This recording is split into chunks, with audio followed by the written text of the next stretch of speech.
Midnight rain pressed down, clouds scolding the city beneath their weight. Zoe Constable exited the blue and green police car, her sigh lost in the hush of rain and distant thunder. Times have changed, Zoe mused, as more police cars slid into the shadows, their sirens slicing through the dark streets. Red and blue lights tangled with the rain, painting the street in uneasy patterns, a warning that seeped into the bones of every officer who stepped from their cars. Guns drawn, the officers gathered at the threshold. Zoe reached the door first, breath shallow, hand steady on the knob. It yielded beneath her touch, swinging open to reveal the stillness inside. A body sprawled on the floor, Myra Banks, the journalist whose name had just begun to echo in Bermuda's mainstream media. Gone. The curtains fluttered in the winter draft, ghostly as a half-remembered thought, leaving nothing behind, just as before. The police hunted a shadow, chasing a killer who slipped through Hamilton's bureaucratic maze. Like a banshee, the murderer vanished, leaving only the aftermath, a grotesque calling card. Zoe's voice cut through the silence, "They're gone again.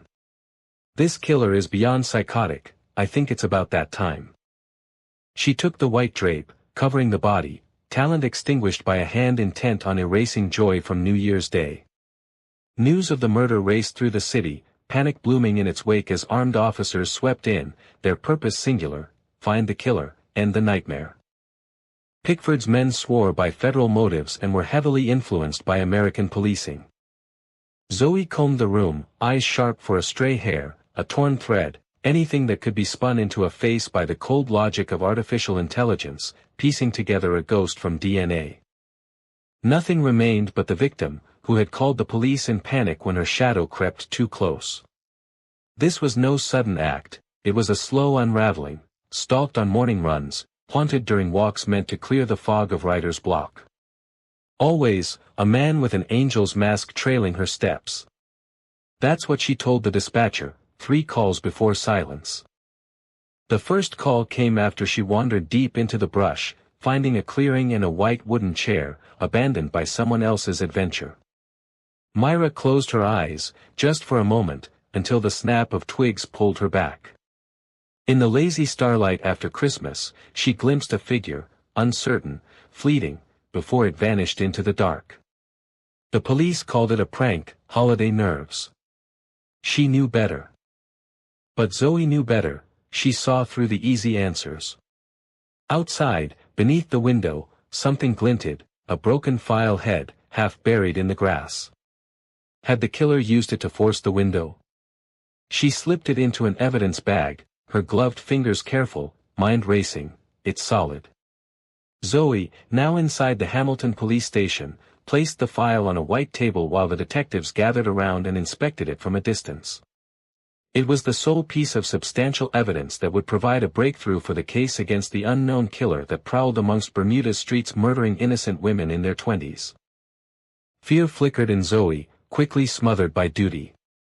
Her voice rang out, steady, only this file was found at the scene. It tells us exactly how they operate. Why, yes indeed, stalking, home invasion, and finally murder. This was planned and down to the final thread. However, they left us a piece. Private Detective Rain spoke as he walked in amongst the stunned police detectives who were fuming with rage because Rain entered uninvited. Hang on a second, what is a lousy private detective doing here amongst the real police? Leave at once, Rain, this is a public matter, not a private investigation. Detective Rosso spoke with scorn, his hands moving heavily as he spoke formally. I think not. By law, I can investigate any matter regarding breaking the law, especially when it comes to murder, terrorism, or fraud. Zoe watched, surprise flickering across her face. Rain Willow, the private investigator who had cracked Bermuda's oldest, coldest cases. She kept silent, the lowest rank in the room, her job to gather evidence and hope it would hold in court. Still, she wondered how Rain always managed to stay a step ahead, slipping through the cracks the rest of them missed.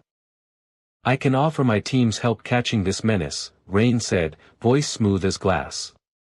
He handed Zoe a business card. She met his gaze with a look sharp enough to cut, her snow-white curls shifting as her eyes narrowed. Pathetic.